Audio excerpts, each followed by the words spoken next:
अस्सलाम वालेकुम। आपने अज़ान सुनी अभी? ये कोई नई, आप तो कह रहे होंगे कोई नई बात नहीं है, लेकिन ये नई बात इस तरह है कि रात के 10:30 से ऊपर टाइम हो गया है और मुख्तलिफ़ मसाजिद में अज़ानें हो रही हैं। अज़ान इस वजह से हो रही है कि कहते हैं कि इस बुक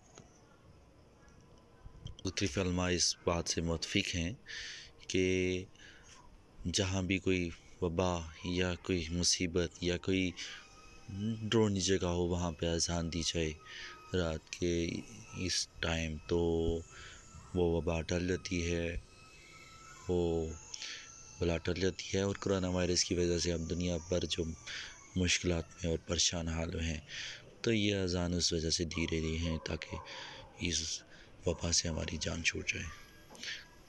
आप भी दुआ करें, अल्लाह हमें इन मुसीबत से छुटकारा अता फरमाए। आमीन।